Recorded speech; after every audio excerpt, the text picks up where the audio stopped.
Buonasera, voltamos depois de uma tarde, né, final de tarde, né, porque durante o dia eu trabalhei. Boa noite para todo mundo. Se você está aqui, você já sabe do que se trata, né? Se você chegou de paraquedas, a gente está na leitura guiada de O Capital. Então a gente faz várias leituras e a gente se encontra no Discord, debate no Telegram e tenta aí trazer também para vocês um ambiente extremamente acolhedor em tempos tão duros, tão difíceis. E aí, antes de começar a nossa live, eu tenho aqueles recadinhos padrões, né? Primeira coisa que eu gostaria de dizer é que se você estiver assistindo no YouTube, quando eu falo de Telegram, que é o grupo, como se fosse um grupo do WhatsApp, o link está nos comentários. Quando eu falo do Discord, o link também está nos comentários para vocês. Para quem está assistindo a gente na Twitch ao vivo, é só utilizar o exclamação comandos, que vai aparecer todos os comandos que você pode utilizar, tá bom? Outro recado, a gente não vive de produção de conteúdo aqui, a gente faz esse trabalho de forma praticamente voluntária para vocês e a gente recebe doações. Então, as doações que vocês puderem dar pelo Prime, se vocês puderem nos dar a doação pelo Pix, que também está aqui o QR Code, né? Pelo Pix, pelo PicPay. Meu PicPay é Dimitra Vulcano, nosso Pix é doutoradreg@gmail.com. Esse dinheiro, gente, é muito importante para a composição da equipe que trabalha comigo. Então, ao passo que eu vivo e trabalho como professora, o pessoal que trabalha comigo vive e trabalha de produtor, de editor, de intérprete, de legendador. Então, é por aí que a gente tem caminhado. Inclusive, os nossos vídeos agora eles têm legendas bilíngues. A gente vai ter legendas tanto em inglês quanto legendas em português. Então, mais algo aí que a gente acrescentou e acrescentou na nossa folha de pagamento e fica pesado. Então, ajude a pagar os freelas dos e das camaradas que trabalham comigo, tá bom? Então, o recadinho é esse. E você pode nos apoiar em apoia.se/hora queer. Então, temos um grande projeto. Podcast, 2 episódios por semana. Leituras guiadas de O Capital. Grupos de estudos. Canal no YouTube. Um episódio por semana. Vídeos sempre inéditos. Então, é muita coisa que a gente tem feito, sabe? E eu tento fazer com o meu tempo livre e acaba que eu me sacrifico o meu tempo livre em função disso. E eu tenho uma ideia de onde esse projeto pode nos levar. E eu preciso de vocês, que vocês me ajudem, ajude a gente a chegar lá. Eu já até sei onde a gente vai chegar, mas eu preciso que vocês nos apoiem. Não duvidem do seu engajamento, né? Compartilhando, tweetando, marcando nos stories aqui quando eu estiver lendo aqui com vocês. Qualquer estratégia é uma estratégia. E se você pode ajudar financeiramente, ajude, gente. Não há dinheiro que chegue, porque é muita gente trabalhando conosco, né? Então, às vezes, o caixa não fecha, eu tenho que fechar o caixa com o dinheiro do meu bolso e com o dinheiro do meu tempo, né? Porque a gente sabe onde está aí as questões de valor, que inclusive faz parte da nossa, do nosso estudo. Dito isso, olha só, na live passada, e como a gente já tem um tempinho que a gente não se encontra, porque a gente acabou de voltar das férias de uma semana, né? Na live passada, eu fiz uma recapitulação de como chegamos na sessão 4. Então, eu vou fazer agora uma recapitulação da sessão 4 para a gente chegar no capítulo 12. Nós já discutimos e debatemos o capítulo 10 e nós ficamos de discutir o capítulo 11 no próximo encontro do Discord. E aí a gente vai agora fazer uma recapitulação que eu acho interessante, porque se a gente pensar nessa recapitulação assim, a gente consegue fazer umas coisas mais interessantes para a gente ligar os pontos, tá bom? Então, olha só. Sessão 4, capítulo 10. O que é que tem aqui acontecendo, né? No capítulo 10, a gente viu o conceito de mais valor relativo. Marx lá nos mostrou como, por exemplo, podem diminuir os valores das mercadorias para a reprodução da vida da classe trabalhadora como um todo e, com isso, diminuir o valor que é pago da força de trabalho para o trabalhador. E isso faz com que no capitalismo criem mecanismos difíceis de combater. Porque, por exemplo, o mais valor absoluto não é aquela extensão da carga horária. Ele é mais fácil se organizar enquanto classe trabalhadora, fazer greves, torcendo ali pela redução da carga horária. E ele vai também nos mostrar como o desenvolvimento das forças produtivas pode aumentar o mais valor relativo. E é interessante da gente pensar que a ideia liberal, o fetiche liberal que nos apresenta é que se a gente desenvolver as forças produtivas, ou então o fetiche liberal fala mais da ciência e tecnologia, como se só isso fosse força produtiva, a ideia é de que a gente seria menos explorado. Só que, na verdade, o que mais está acontecendo é a exploração maior. A gente está enfrentando a uberização do trabalho, né? Inclusive, é importante apontar nessa live hoje, eu acho que é interessante deixar datado, nosso companheiro Galo se encontra preso, inclusive parece que houve uma decisão de que poderia ser solto e ainda não soltaram ele até hoje. E ele é um camarada que está aí na liderança desses movimentos aí dos trabalhadores de aplicativo. Então, é só apontar aí um caso pontual na nossa história atual de que o desenvolvimento da tecnologia criou novas formas de explorar a classe trabalhadora, aumentando o mais valor relativo do capitalista, ok? Já no capítulo 11, nós falamos sobre cooperação. No capítulo 11, o Marx ele vai mostrando, inclusive, estatisticamente, por que a soma de vários trabalhadores, né, na massa do valor produzido, e aí a gente pode considerar, ele vai mostrando, assim, ó, ele vai mostrando estatisticamente que existe uma soma, uma massa de trabalhadores e de valor produzida, e que isso parece abstrato lá no início, quando a gente fala tempo de trabalho socialmente necessário. Mas é a média? Como que funciona? O Marx ele vai mostrando estatisticamente, e eu amo estatística, que quanto maior vai sendo a amostra, mais a média vai se suavizando. E aí eu trouxe um exemplo para vocês, que é da seguinte maneira. Deixa eu só ver se o microfone tá na altura. Eu trouxe um exemplo para vocês que é da seguinte maneira. Se eu mensuro a idade numa sala de aula com 20 alunos e tem um aluno de 70 anos, por exemplo, a média vai ser muito maior. Porém, quanto mais alunos eu for reunindo e mensurando esse dado, a média vai se suavizando com esses valores. E é isso que ele está mostrando estatisticamente sobre o tempo socialmente necessário para a produção de determinada mercadoria. Depois, a gente começa a entender o que determina um capitalista em termos quantitativos de força de trabalho que o capitalista vai adquirindo. E ao passo que o capitalista faz um aumento quantitativo, ele faz um salto de mudança qualitativa para uma mudança quantitativa, de uma mudança quantitativa, né, vai aumentando, para uma mudança qualitativa. Quando o capitalista se torna capitalista, é mais ou menos isso que eu estou querendo dizer. E aí, para isso, o Marx vai utilizando, inclusive, a lógica de Hegel.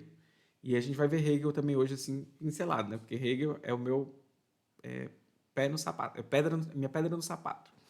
E aí, por fim, a gente vai percebendo que como os ganhos de escala vão aumentando por meio da cooperação dos trabalhadores, porém, o problema é que, sob a direção do capitalista, isso não é legal, né? Aqui Marx vai mostrar, inclusive, como que essa direção desse trabalho cooperativo dos trabalhadores, ela é despótica em sua própria forma. O negativo e o positivo estão sendo explorados por Marx a todo momento, e nesse capítulo também. Ou seja, a exploração no capitalismo que possibilitou os avanços das forças produtivas e cooperação, e aí no capitalismo é uma forma violenta de se explorar, se expropriar, de matar e de violentar os trabalhadores. Por fim, chegamos no capítulo 12.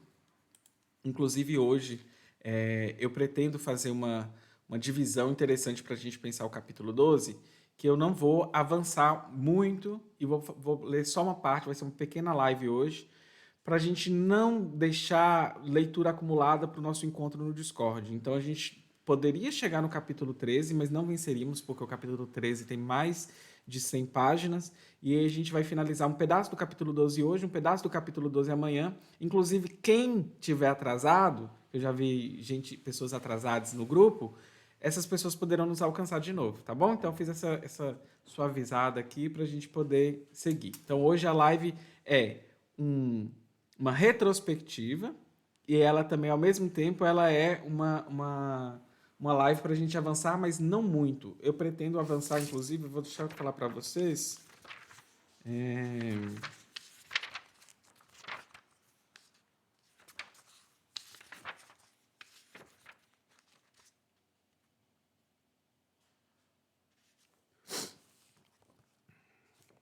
Eu vou até do item 1, 2 e 3, e na live que vem a gente vai falar do item 4 e 5. Vão ser lives curtíssimas para a gente poder respirar um pouquinho, tá bom? Dito isso, gente, vou seguindo aqui. Antes de continuar, durante as lives de O Capital, eu costumo não ler os comentários, mas eu vou ler ali um comentário de um camarada. Tá assim, como funciona? A gente lê primeiro, depois acompanha a live, os vídeos antigos estão salvos em algum lugar. Eu achei interessante de explicar. Os vídeos estão no YouTube, mais certinho, tem uma playlist, inclusive tem uma playlist aqui para vocês acompanharem. A gente está no Telegram, que é t.me/doutora Drag, tá bom? E a gente está no Discord. Lá no Telegram, a gente se informa, a gente comenta e a gente faz todo o percurso para vocês acompanharem. Se você chegou, está atrasado, atrasada, dá para acompanhar com a gente da mesma maneira se você tiver um interesse genuíno em aprender, né? E pelo menos estar nos encontros aos domingos no Discord, isso é bem interessante para vocês, tá bom? Então vamos lá, vamos começar a nossa leitura. Eu sempre informo onde está a altura do PDF. Para quem estiver aí na Twitch assistindo a gente está no comando estudar, né? E aqui tem um PDF para vocês. E eu estou lendo o livro físico na página 411. No PDF é na página 511, ok? E o Marx começa falando, então, da divisão do trabalho e da manufatura. Esse capítulo 12 ele é interessante porque o Marx ele vai começar a falar aqui de como que a dupla origem da manufatura. E ele pega dois exemplos para a gente que são bem claros. Como se dá a construção, a fabricação de uma carruagem e como que se dá a construção e fabricação de alfinetes. E ele vai explicar que existem diferenças nesses processos, mas que tem uma decomposição para a gente entender. Por exemplo, na produção da carruagem, dentro da dupla origem da manufatura, ele vai explicar que vários ofícios começaram a ser reunidos sob o jugo de um mesmo capitalista. Então, por exemplo, uma pessoa que vai fazer um pedaço da carruagem, uma pessoa que vai pintar, mas tudo sob o jugo de um capitalista. Outro processo que ele vai falar é como se dá a produção de alfinetes. E aí, por exemplo, nós vamos perceber que através do trabalho cooperativo, essa junção dessas forças faz com que a gente possa, digamos, otimizar a nossa produção. Se um trabalhador, vou dar um exemplo da minha cabeça, eu esqueci o exemplo do livro, viu? Mas se um trabalhador produz, por exemplo, 20 alfinetes num dia, o conjunto da obra, da cooperação entre os trabalhadores, possibilita que ele produza, por exemplo, 4.800. Só que 4.800 alfinetes juntos, através do trabalho cooperativo. Vou dar um exemplo durante a live que vocês vão gostar. Deixa eu só ver onde eu... Deixa eu ver se vai ser hoje ou na próxima live.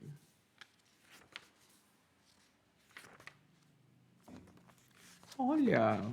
Ah, tá. Vai ser hoje mesmo, viu? Então vamos começar a nossa leitura?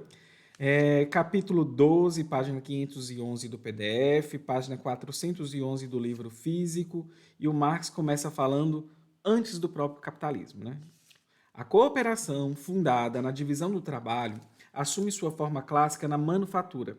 Como forma característica do processo de produção capitalista, ela predomina ao longo do período propriamente manufatureiro, que, em linhas gerais, estende-se da metade do século XVI até o último terço do século XVIII.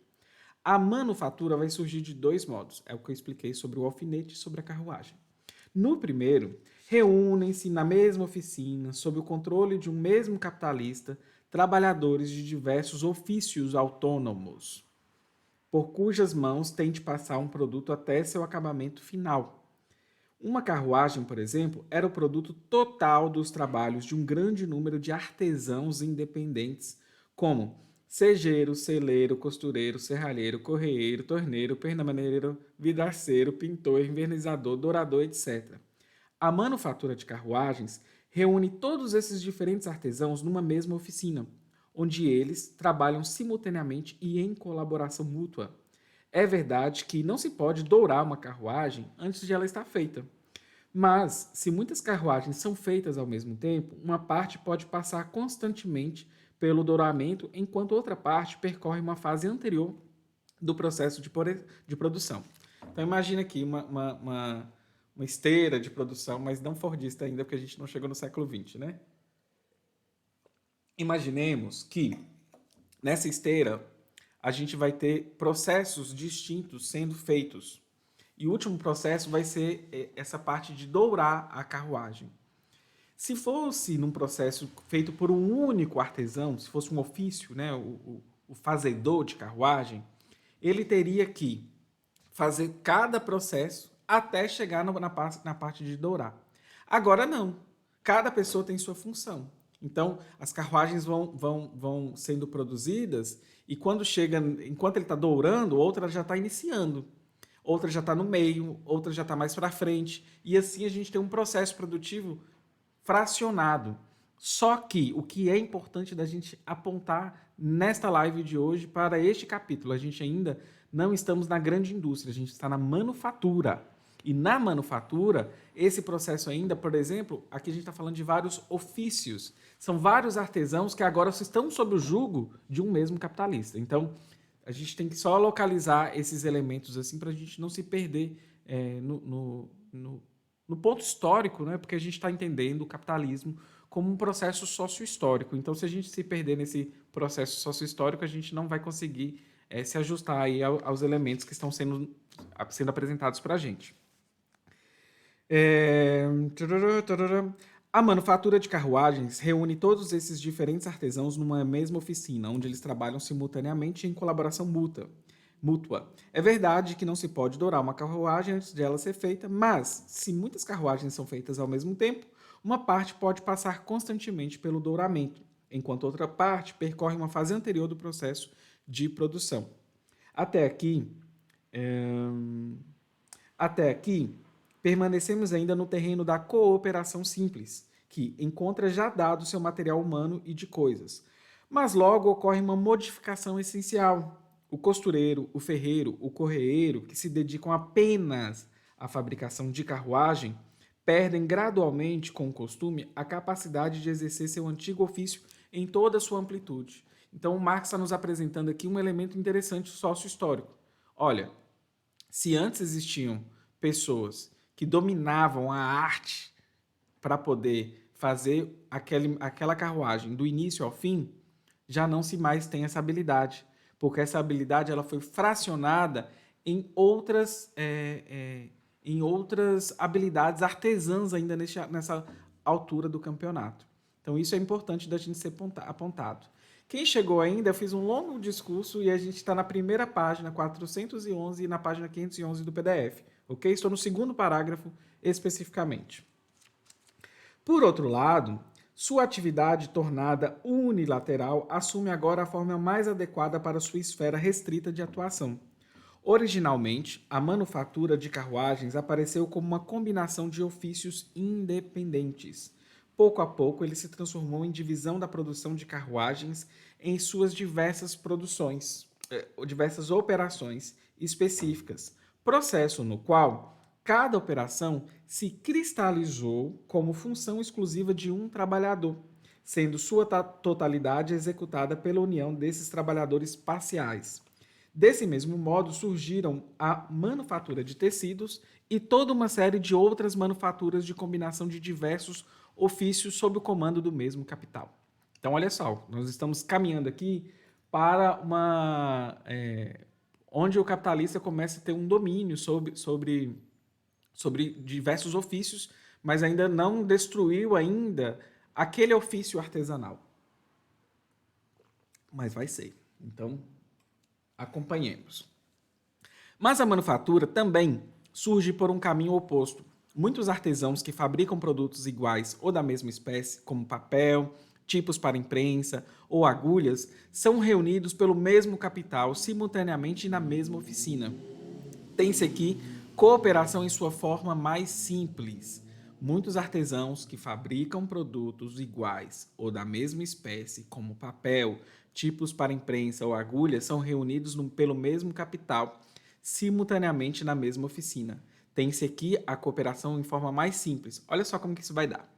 Cada um desses artesãos, talvez com um ou dois ajudantes, produz a mercadoria inteira, executando sucessivamente todas as diversas operações requeridas para sua fabricação.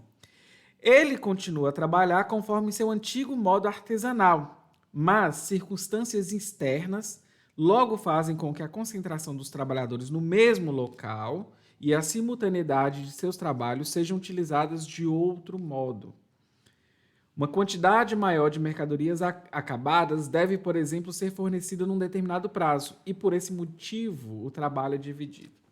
Olha o que eu estou querendo apontar para vocês aqui nessa leitura de hoje. O Marx, ele nos apresenta a análise do capital da esfera da produção para a esfera da circulação. Inclusive, no livro 2, a gente tem grandes debates sobre a esfera da circulação. Só que ele está nos mostrando aqui uma outra coisa. Ele está nos mostrando que lá na esfera da circulação começa a se ter uma demanda que, dentro de um processo sócio-histórico, e com o aumento dessa demanda e com essa concentração de artesãos no mesmo espaço, coisas começam a acontecer, mudanças começam a acontecer. E essas mudanças já é essa divisão do trabalho. Ora, se antes eu tinha aquela pessoa que fazia o processo do início ao fim, agora tem uma demanda maior e estamos reunidos já sob o jugo do... É assim, ó, o capitalista contratou os artesãos. Os artesãos agora não são artesãos por conta própria, são artesãos que trabalham para o capitalista. No jugo do capitalista, aumentou-se a demanda. Esse conjunto de trabalhadores artesãos dentro do mesmo espaço começam a trabalhar de forma cooperativa, tudo bem. O aumento da demanda faz com que novas formas de produção sejam organizadas. E essa nova forma de produção é a fragmentação do trabalho. Então, se para fazer um alfinete, um tinha que, sei lá, fundir, o outro tinha que lixar, eu estou inventando as operações, tá bom? Agora, né, uma mesma pessoa fazia tudo isso, agora um faz a fundição, o outro faz o lixamento, o outro faz o polimento e assim por diante. O que isso vai acontecer ao longo de um processo geracional? As pessoas vão perder a habilidade de domínio do processo produtivo. E isso, para o capitalismo, foi extremamente significante. Então, na manufatura, a gente já começa a ver esses processos acontecendo. E Adam Smith, em A Riqueza das Nações, ele dá o exemplo da fábrica de alfinetes, do grande aumento, né, da produção. E eu acho interessante que isso reverbera na gente até no século XX, se a gente pensar Taylorismo, Fordismo. Eu já trabalhei no ramo de confecção, então isso é extremamente da minha época. Eu lembro que a gente fazia uma dinâmica do Sebrae que era da seguinte maneira. Tinha um brinquedo para montar, a gente ficava, todos os funcionários, todo mundo ficava de um lado e a gente tinha que montar essas peças sozinho e ver quantas peças fazíamos ao final de 5 minutos. Era uma dinâmica. A segunda etapa da dinâmica era o seguinte: nós nos reuníamos em fileiras, fracionávamos as tarefas e montávamos apenas aquela parte que nos foi designada. Qual o resultado que a gente teve? Um aumento considerável do número de peças montadas ao final da dinâmica. E o Marx está nos mostrando isso aqui. E aí eu, como uma pessoa de formação muito liberal, a gente vê isso apenas como algo maravilhoso. Só que a gente tem que pensar o que isso significa dentro da divisão do trabalho. O que isso significa como impacto sociohistórico no trabalhador e na classe trabalhadora como um todo? Ou então na concentração de capitais. É isso que a gente está pensando, né? O lado sempre vendo essa visão positiva e negativa, o lado negativo desse avanço. Porque o que aconteceu sob o jugo do capitalismo, no capítulo anterior, o Marx falou, né, que isso é despótico, essa cooperação. E, enfim, vamos seguir aqui, que a gente, como socialista, almejando o comunismo, a gente, uma economia planificada seria melhor por causa do que a gente vai fazer com essa cooperação. É por aí que a gente tem que caminhar. Então, Marx ele vai continuando. Em vez de o mesmo artesão executar as diversas operações numa sequência temporal, elas são separadas umas das outras, isoladas, justapostas espacialmente, sendo cada uma delas confiada a um artesão diferente e executadas ao mesmo tempo pelos trabalhadores em cooperação. Essa divisão acidental se repete e exibe as vantagens que lhe são próprias e se ossifica gradualmente numa divisão sistemática do trabalho. De produto individual de um artesão independente, que faz várias coisas, a mercadoria converte-se no produto social de uma união de artesãos, em que cada um executa continuamente apenas uma e sempre a mesma operação parcial.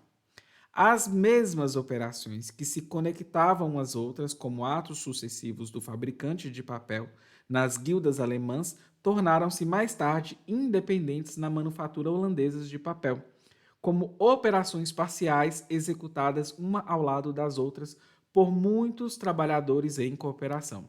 O agulheiro das guildas de Nuremberg é o elemento fundamental da manufatura inglesa de agulhas.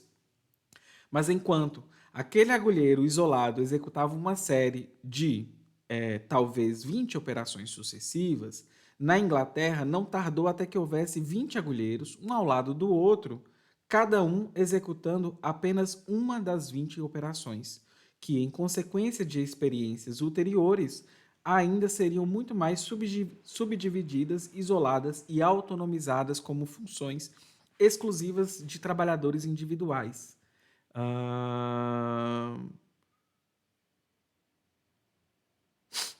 Agora vamos seguir, né? O modo de surgimento da manufatura, sua formação a partir do artesanato, é, portanto, duplo. Por um lado, ela parte da combinação de ofícios autônomos, o exemplo da carruagem, diversos, que são privados de sua autonomia e unilateralizados até se converterem em meras operações parciais e mutuamente complementares no processo de produção de uma única e mesma mercadoria. Ou seja, está mostrando o processo tanto da carruagem quanto do processo do alfinete. Mas que o da carruagem, a tendência não é se manter, é cada vez se fragmentar e fracionar, até que nem exista mais artesão das funções que ele cita no início do capítulo, né? Torneiro, passamaneiro, vidraceiro, etc. Por outro lado, ela parte da cooperação de artesãos do mesmo, decompõe o outro lado. Por outro lado, ela parte da cooperação de artesãos do mesmo tipo, decompõe o mesmo ofício individual em suas diversas operações particulares, isolando-as e autonomizando-as até que cada uma delas se torne uma função exclusiva de um trabalhador. Específico. Desculpa que eu perdi a página. Por outro lado, portanto, a manufatura introduz a divisão do trabalho num processo de produção ou desenvolve a divisão do trabalho já existente. Por outro, ela combina ofícios que até então eram separados. Mas seja qual for seu ponto de partida particular, sua configuração final é a mesma, um mecanismo de produção cujos órgãos são seres humanos. Para o correto entendimento da divisão do trabalho na manufatura, é essencial apreender os seguintes pontos. Primeiramente, a análise do processo de produção em suas fases particulares coincide plenamente com a decomposição de uma atividade artesanal em diversas operações parciais. Vamos lá, pega uma cadeira. O processo inteiro para fazer a cadeira agora vai ser decomposto. A pessoa não domina a produção da cadeira mais, porque existe uma decomposição do processo. E aí tem até um exemplo. Não, foi o da cadeira mesmo, que eu acho que fica legal para vocês entenderem. Faz o tampo, outra pessoa corta, outra pessoa lixa, outra pessoa enverniza. Então, a gente vai decompor, ao invés de uma pessoa só, igual, por exemplo, um senhorzinho que morava perto da minha casa, ele fazia colher de pau, essas coisas.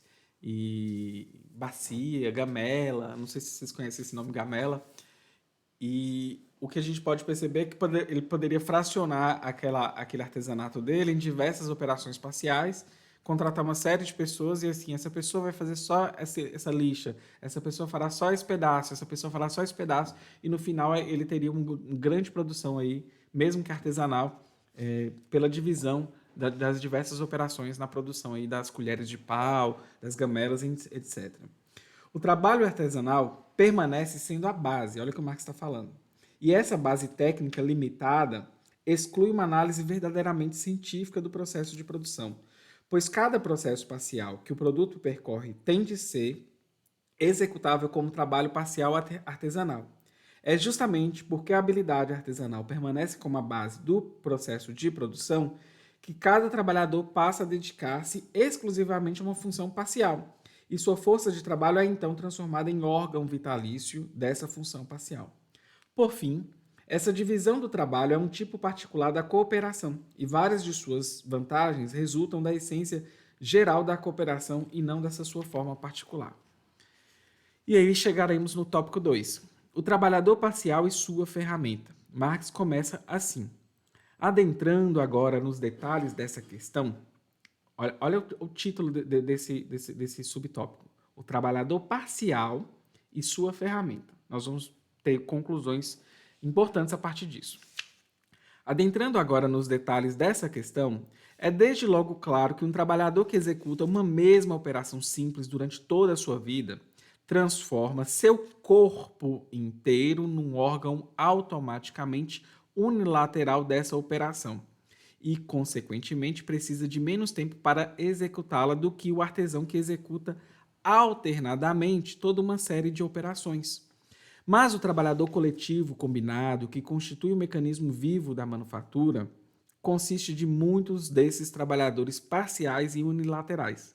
Por isso, em comparação com o ofício autônomo, produz-se mais em menos tempo, ou a força produtiva do trabalhador é aumentada. Ou a força produtiva do trabalhador é aumentada. Vocês lembram que a gente estava comentando aqui nas lives sobre como nós temos uma capacidade, pelo trabalho,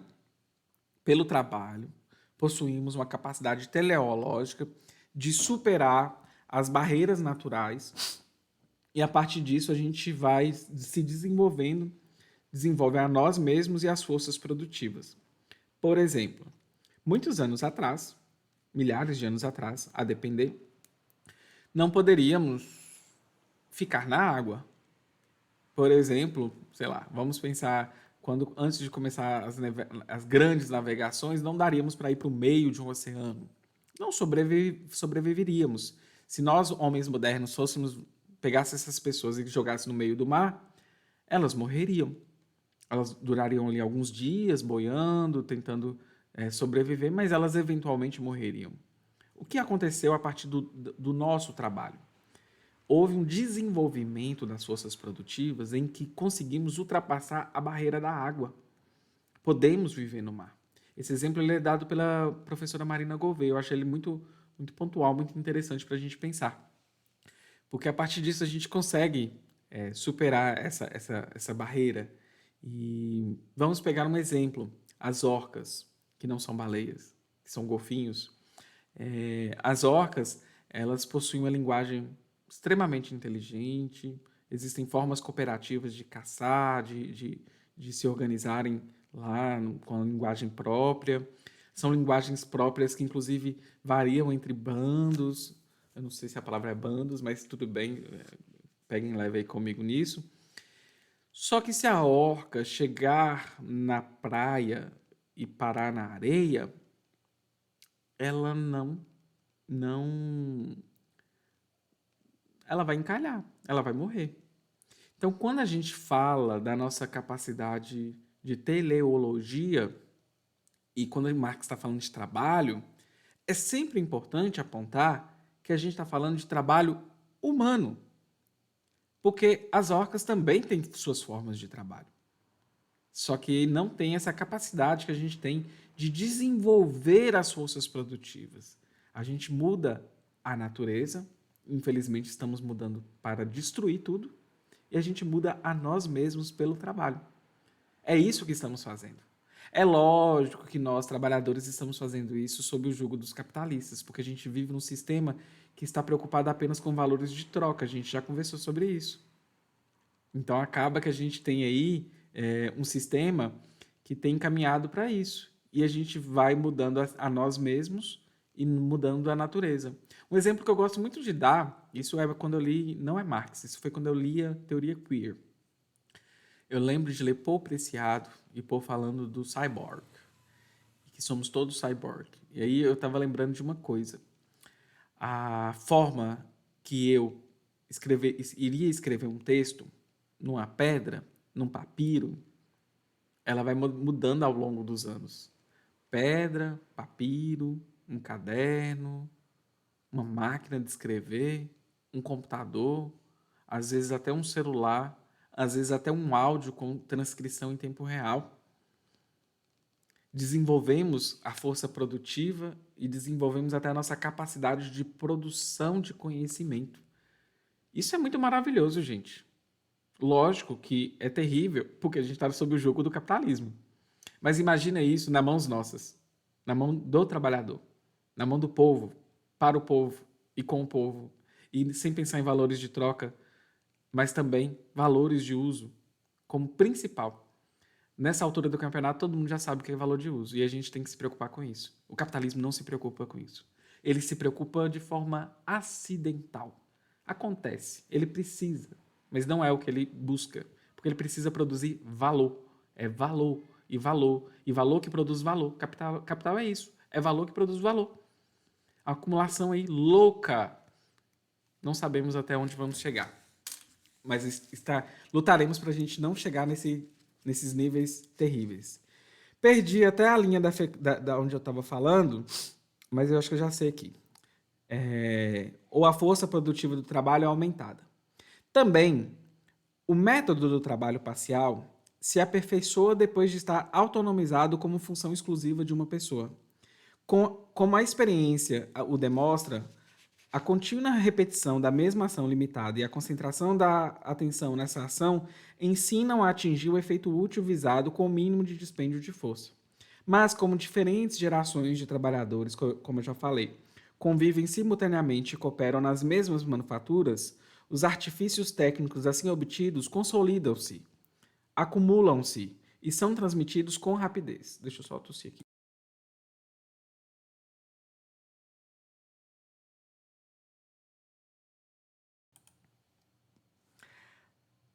A manufatura produz com efeito a virtuosidade do trabalhador detalhista, quando no interior da oficina reproduz e leva sistematicamente ao extremo a diferenciação natural e espontânea dos ofícios. Ou seja, se você começa a fazer só aquilo, que é bem específico, que é 1/20 de várias operações, você vai começar a fazer aquilo muito melhor do que você que faria 20 operações.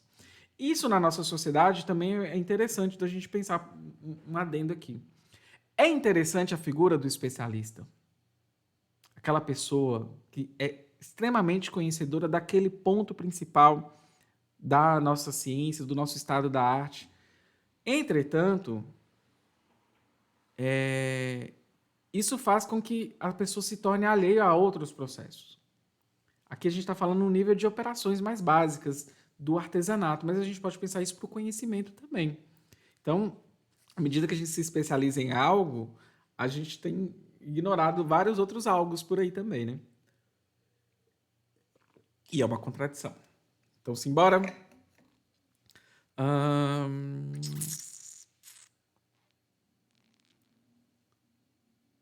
Mas como diferentes gerações, eu já li, ok. A manufatura produz com efeito a virtuosidade do trabalhador detalhista, quando no interior da oficina reproduz e leva sistematicamente ao extremo a diferenciação natural espontânea dos ofícios, ou seja, aquela diferença que se cada pessoa que produz uma carruagem sozinha, agora várias pessoas, essa nova carruagem ela vai ser muito melhor produzida, porque cada pessoa só produz aquele pedacinho daquele processo produtivo.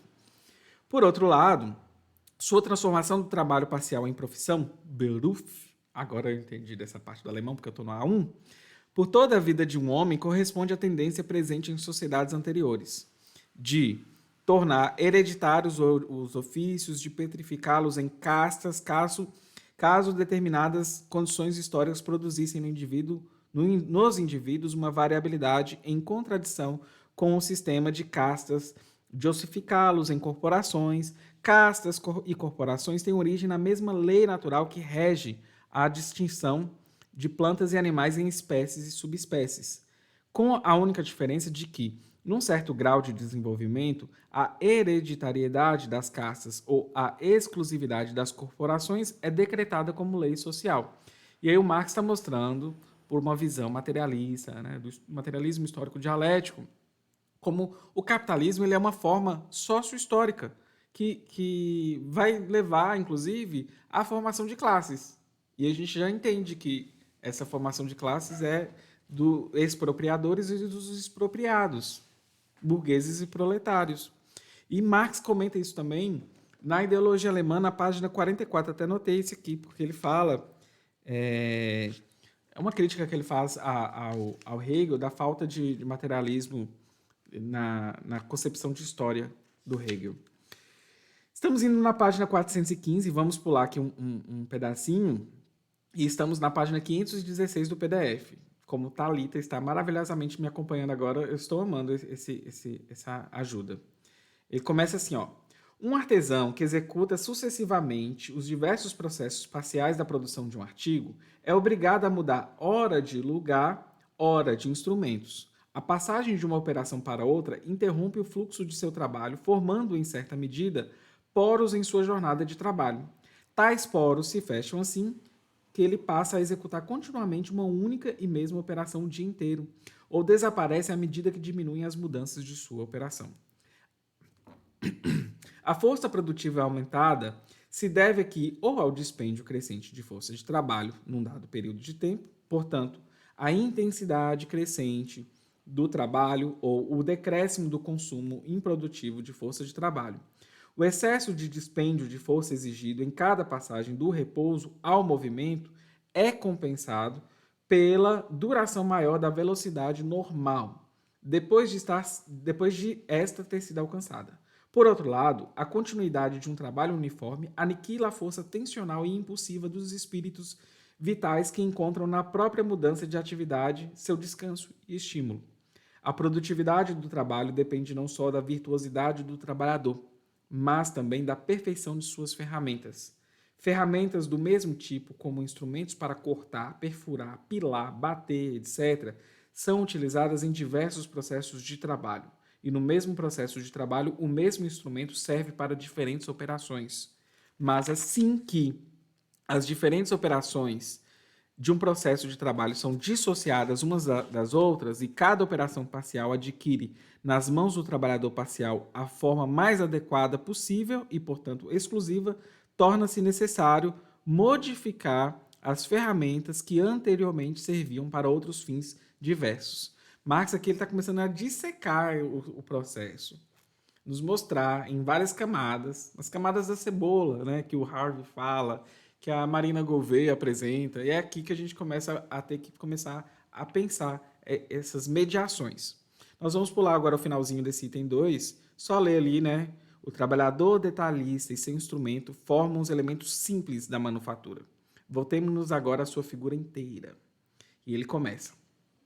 Ele vai falar aqui. As duas formas fundamentais da manufatura. Manufatura heterogênea e manufatura orgânica. Ele começa. A articulação da manufatura possui duas formas fundamentais que, não obstante, seu eventual entrelaçamento compõe duas espécies essencialmente distintas e que desempenham papéis totalmente diferentes, especialmente na transformação posterior da manufatura em grande indústria movida pela maquinaria. Esse duplo caráter provém da natureza do próprio produto. Este ou é constituído por mera composição mecânica de produtos parciais independentes, ou deve sua configuração acabada a uma sequência de processos e manipulações encadeadas. Uma locomotiva, ele vai nos dar o exemplo aqui agora, por exemplo, consiste de 5.000 partes independentes, mas por ser um produto de uma grande indústria, ela não pode servir de exemplo para a primeira espécie de manufatura propriamente dita. Tomemos, por isso, o exemplo do relógio, do que também se serviu William Petit para ilustrar a divisão do trabalho na manufatura. Olha só, ele já está explicando aqui que existe a grande indústria e ele está falando da manufatura. A gente ainda vai chegar nos efeitos da grande indústria. E eu acho interessante que ele mostrando esse exemplo aí do relógio, o Marx nem viu Ford, não viu Taylor, e essas divisões, essa esteira, isso já caminha para lá. E o Marx está aqui, ó. Gente, olha que louco. Quando o Marx escreveu o Capital, ele tomou a Inglaterra como exemplo, estava lá também, e não era uma análise da Inglaterra, era uma análise do capitalismo. E ele vai se alastrar e expropriar, violentar e matar e subverter todas as formas de reprodução da vida. É isso que acontece. O que ele está vendo lá é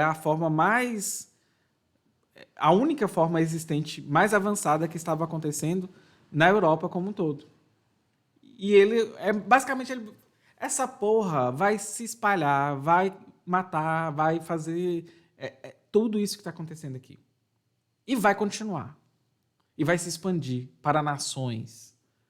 Olha a capacidade de análise e a grandiosidade da inteligência do Marx de conseguir não só inaugurar a ciência imortal do proletariado junto com Engels, mas de fazer uma análise disso, né? Então, eu acho isso extremamente importante. E ele utiliza, inclusive, de uma forma, fazendo uma suprassunção, uma superação dialética, dos economistas burgueses. Eles falaram do valor, tá, mas vamos pensar que aparência e essência. Ele vai utilizar Hegel. O cara tem crítica a Hegel, mas ele utiliza Hegel. E aí, eu não sei, assim, é muito interessante porque quando a gente não é marxista, eu vou falar por mim, tá? Mas a gente tem uma sensação que é assim, existe uma coisa ou outra. E não, o Marx assim, li Hegel, tem coisa aqui que está errada, mas tem coisa que eu vou usar. Li Smith, tem coisa que está errada, mas tem coisa que eu vou usar. Li William Petit, tem coisa que está errada, mas tem coisa que eu vou usar. Isso é muito fenomenal. E esse movimento, inclusive, vem de Hegel, né? Isso é muito interessante. Então, só apontar isso para vocês. E aqui ele vai citando, né, várias... Deixa eu ler primeiramente sobre o relógio, né? De obra individual de um artesão de Nuremberg, a gente está falando do relógio, o relógio transformou-se no produto social de um sem número de trabalhadores parciais. Então, antigamente, o relógio era feito por uma pessoa. E aí ele começa a falar de várias profissões. Olha que louco. Como o fazedor das peças brutas, o fazedor das molas, o fazedor das mostardas, o fazedor da corda, o fazedor da... Gente, ele continua por exatamente o parágrafo inteiro, falando e destrinchando todos os processos que são feitos e que vários tipos de pessoas e artesãos apareceram naquele momento. E aí eu optei em pular essa parte, mas eu achei interessante de como que ele fez um destrincho de tudo, assim, né? Dissecando os processos, as operações. Para quem não sabe, eu dou aula de operações em administração. Lógico que aprendi muito sob o jugo da teoria liberal, mas para mim, ler o Capital, reler o Capital, eu acho que eu preciso ler e reler esse livro várias vezes durante a minha vida, é extremamente interessante porque, cara, eu aprendo isso de uma outra forma. E aí a gente vê o Marx fazendo isso com tudo que a gente aprende. Pulemos agora para a página 418 do livro físico, página 520 do PDF, ok? O Marx vai falando então.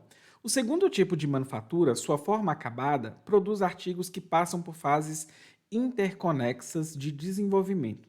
Uma sequência de processos graduais, como o arame, que na manufatura de agulhas de costura passa pelas mãos de 72 e até 92 trabalhadores parciais específicos. Ao combinar ofícios originalmente dispersos, Tal manufatura reduz a separação espacial entre as fases particulares de produção do artigo. O tempo de sua passagem de um estágio para outro é reduzido, assim como o trabalho que medeia essa passagem. Em comparação com o artesanato, obtém-se com isso um acréscimo de forças produtivas, sendo tal o acréscimo derivado, na verdade, do caráter cooperativo geral da manufatura. Por outro lado, seu princípio peculiar da divisão do trabalho provoca um isolamento das diferentes fases da produção, que, como diversos outros trabalhos parciais artesanais, se autonomizam mutuamente. Estabelecer e manter a conexão entre as funções isoladas exige o transporte constante do artigo de uma mão para outra e de um processo para outro. Do ponto de vista da grande indústria, isso se revela uma limitação característica dispendiosa e imanente ao princípio da manufatura. O que Marx está falando aqui? Está falando de coisas que eu dou aula. Olha só. Ele está falando de cadeia produtiva. Acho que a gente pode pensar assim.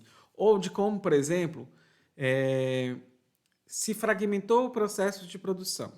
Então, para fazer alguma determinada atividade, a gente divide em várias funções.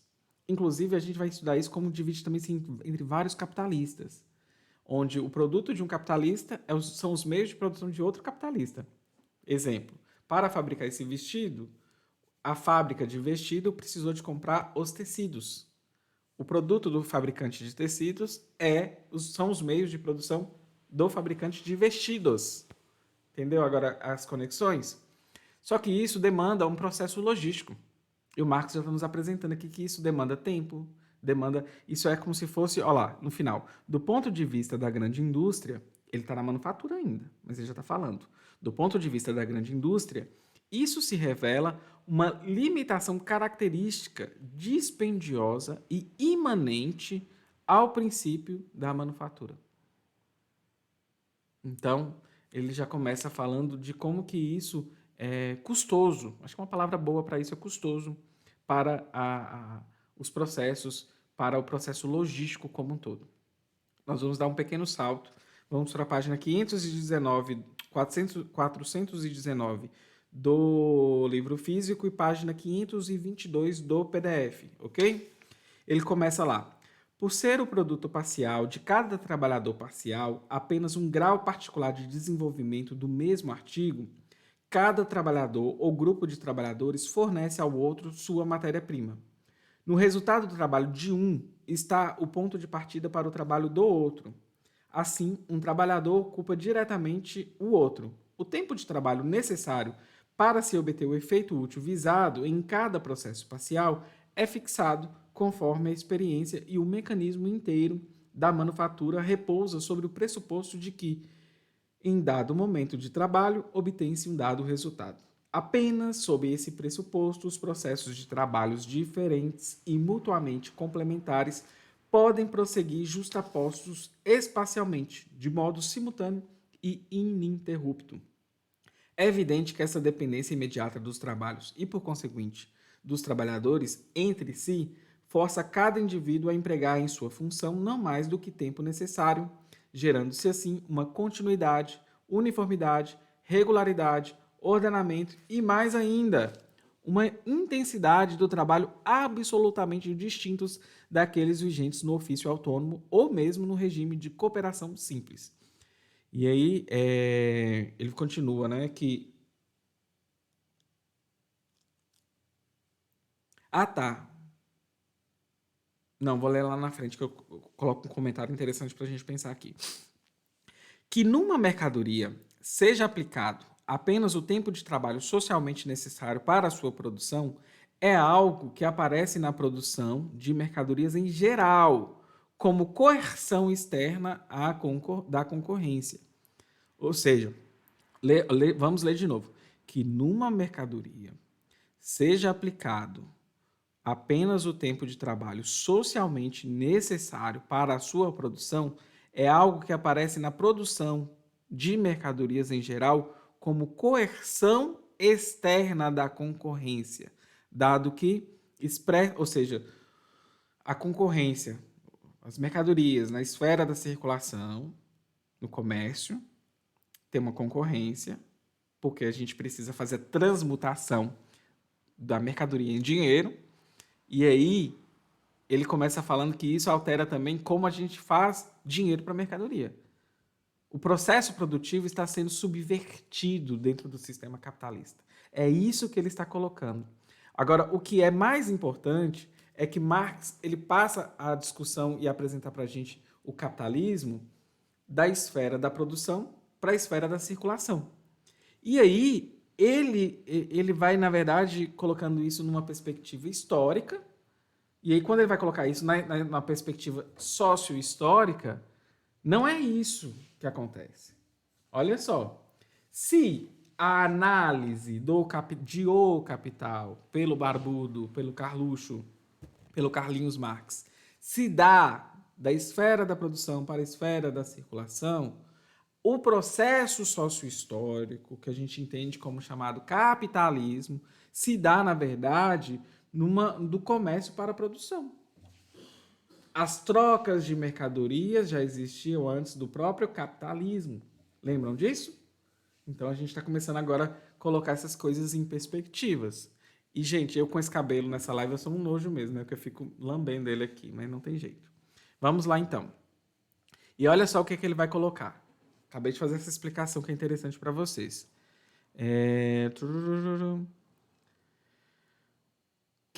Vou repetir o trecho todo que acho que vai ficar melhor ainda. Que numa mercadoria seja aplicado apenas o tempo de trabalho socialmente necessário para a sua produção é algo que aparece na produção de mercadorias em geral como coerção externa da concorrência.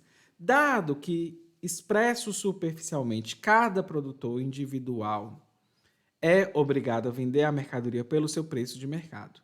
Na manufatura, ao contrário, o fornecimento de uma dada quantidade de produtos em dado tempo de trabalho torna-se uma lei técnica do próprio processo de produção. E ele segue. Ocorre que operações diferentes exigem períodos... tem um exemplo que é legal da gente pensar, antes da gente continuar. Lembra quando eu falei da panificação? Que a gente vê que na panificação o capitalismo avançou, o processo de produzir pão continuou o mesmo. Mas, por causa da concorrência, algumas coisas foram acontecendo, né? Começaram a falsificar, pão de 50 gramas, na verdade, era de 30 gramas. Algumas coisas começaram a acontecer por causa justamente da força da concorrência. Vou continuar aqui. Ocorre que operações diferentes exigem períodos desiguais de tempo e, por isso, fornecem no mesmo intervalo de tempo quantidades desiguais de produtos parciais. Isso é muito legal, porque a gente vai falar de gargalo aqui. Portanto, se o mesmo trabalhador deve executar sempre a mesma operação, dia após dia, então é preciso que em operações diferentes sejam empregados números proporcionalmente diferentes de trabalhadores. Por exemplo, que numa manufatura de diferentes tipos de imprensa sejam empregados 4 fundidores e 2 quebradores para um polidor, e que um fundidor funda 2.000 tipos por hora, o quebrador quebre 4.000 e o polidor pula 8.000, aqui reaparece o princípio da cooperação em sua forma mais simples, a da ocupação simultânea de muitos indivíduos que executam operações da mesma espécie. Porém, agora, como expressão de uma relação orgânica.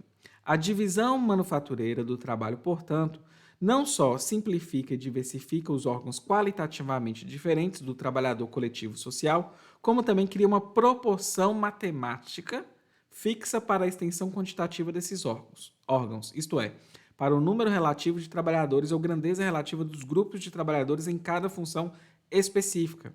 Ela desenvolve, com a subdivisão qualitativa do processo social, a regra quantitativa e a proporcionalidade desse processo. Isso é muito fácil da gente conseguir entender. Olha só o que a gente consegue visualizar esse processo. Imagina aqui comigo. Vou falar de calcinhas, que é mais fácil para mim por ter trabalhado no ramo da confecção. A calcinha, ela é cortada, depois ela é costurada as suas partes principais, depois a gente coloca o elástico, depois a gente fecha as laterais, depois a gente dobra os elásticos e depois a gente arremata as pontinhas para segurar a costura.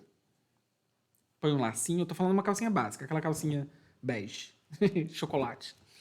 E aí, existem maquinários que são mais lentos. Então vamos pensar no primeiro processo, cortar.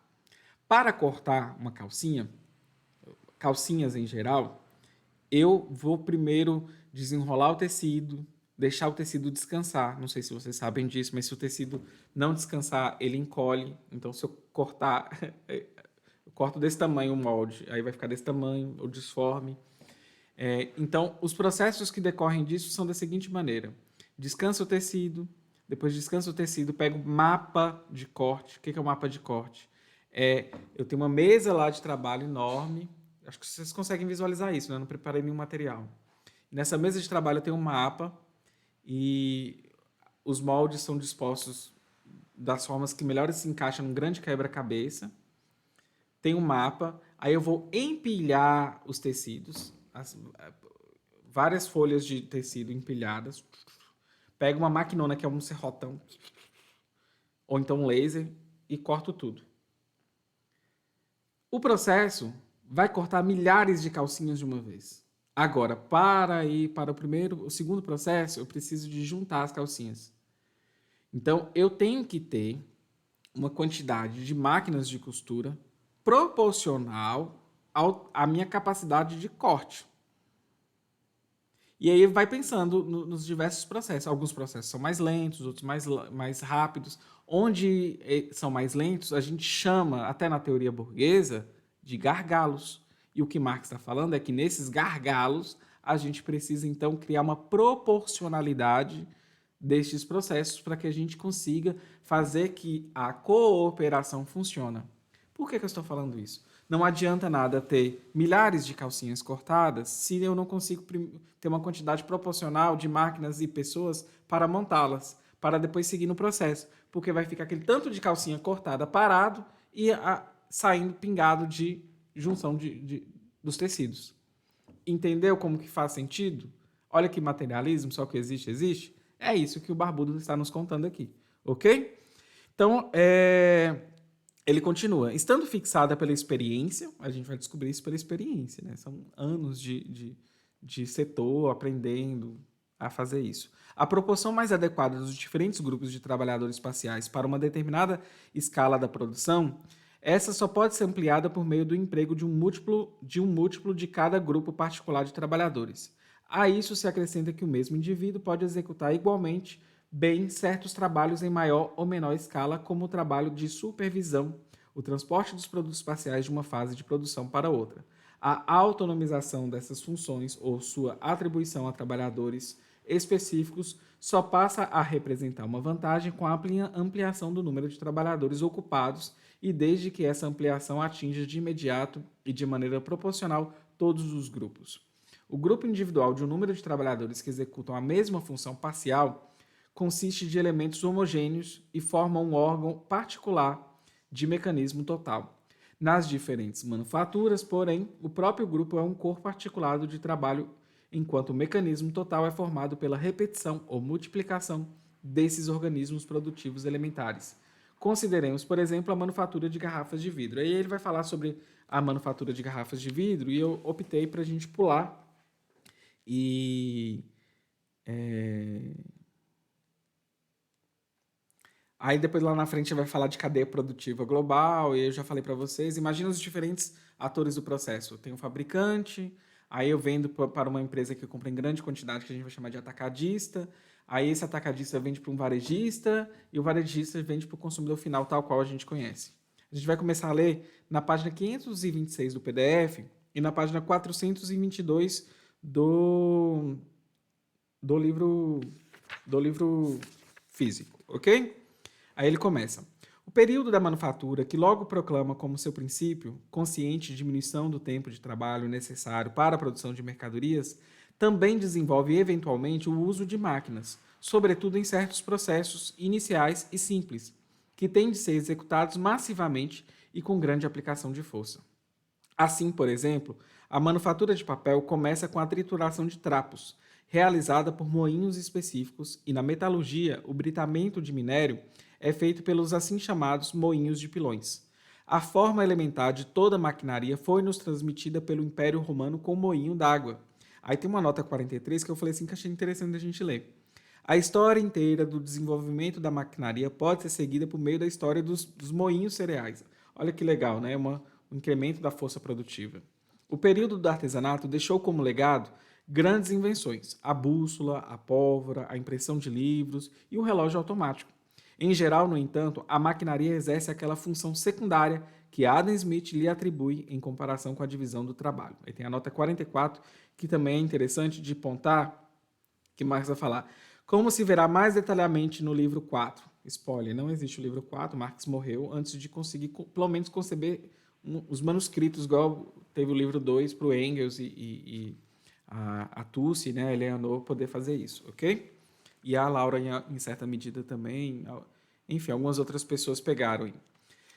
Murilo, pedindo recreio. Deixa eu explicar aqui, mama, quem chegou depois, eu vou só ler mais uma página e hoje nós vamos fazer uma live reduzida para a gente ficar só no capítulo 12, porque a gente não chegou a discutir o capítulo 11.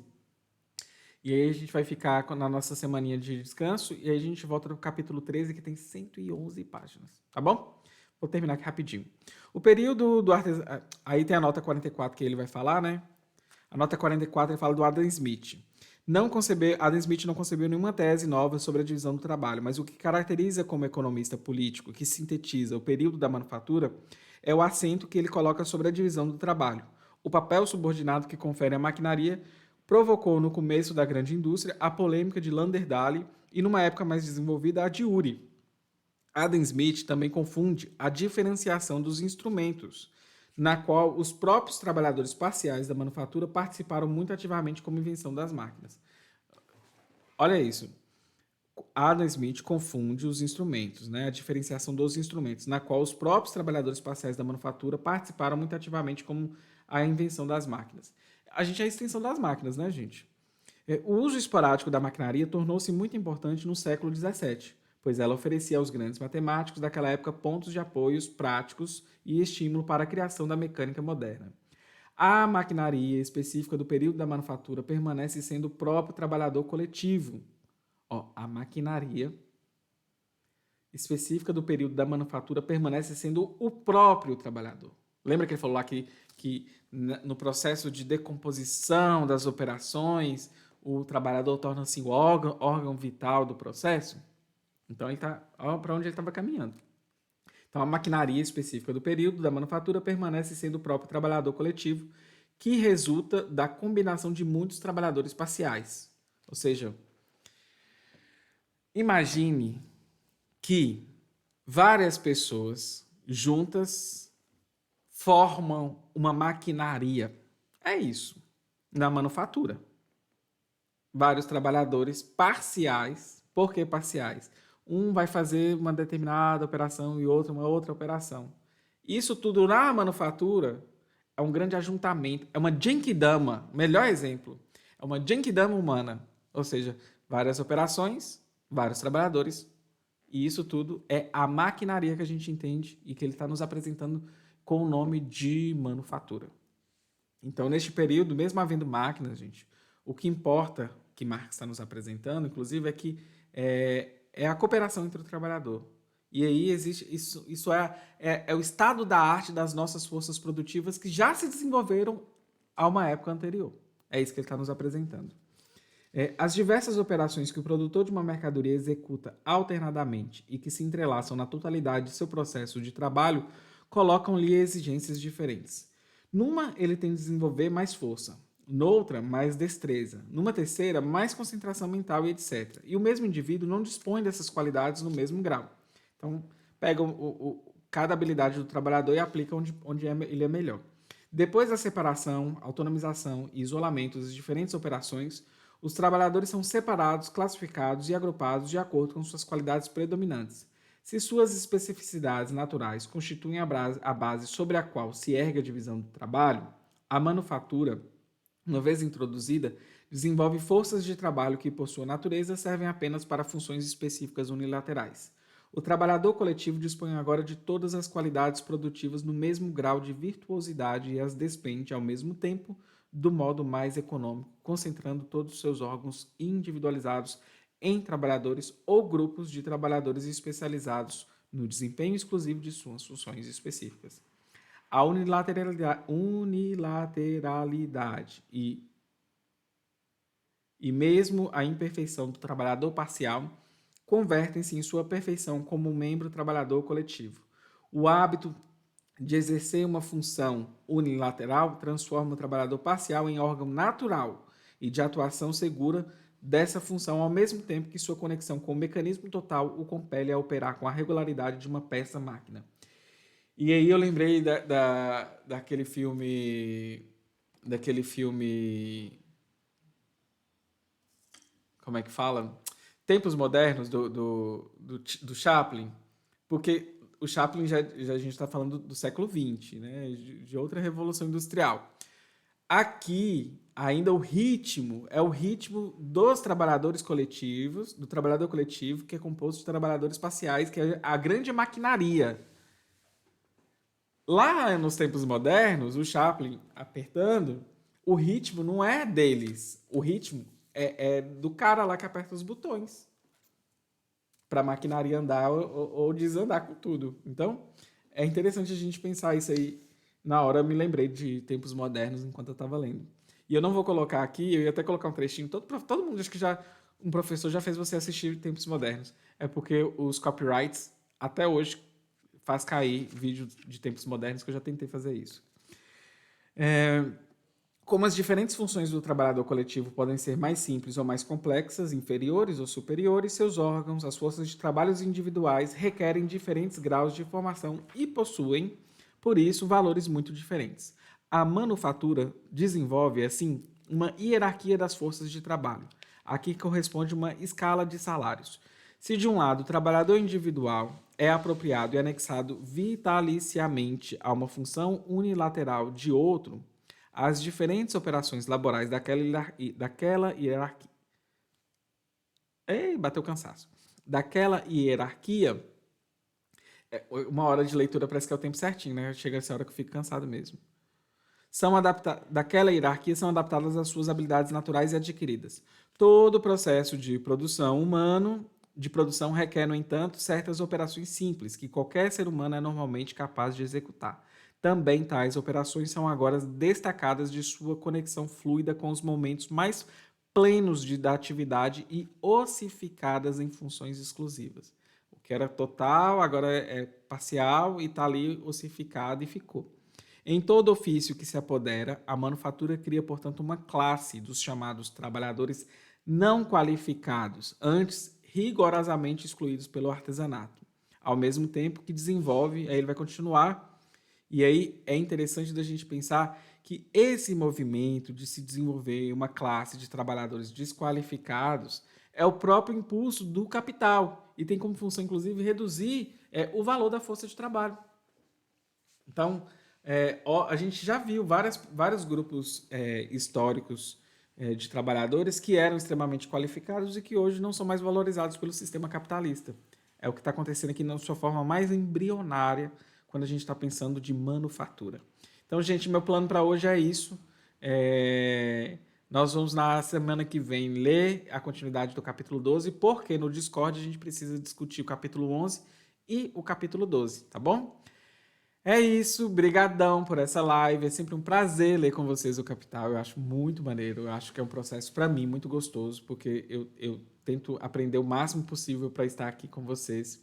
Eu acho que hoje eu consegui trazer inúmeros exemplos, eu acho que todo mundo percebeu que esse capítulo especialmente é um capítulo que afeta todos os meus conhecimentos que eu aprendi ao longo da minha graduação, então são extremamente maravilhosos, valiosos, e eu consegui trazer exemplos de prática atual que eu consigo ver e visualizar essa análise do capital do Marx. Então, boa-noite para todo mundo. Se vocês puderem nos apoiar, vocês podem apoiar em apoia.se/horaqueer. Lembrando, né, gente, eu estou reforçando isso porque tem semanas que a cobrança na gente é muito grande.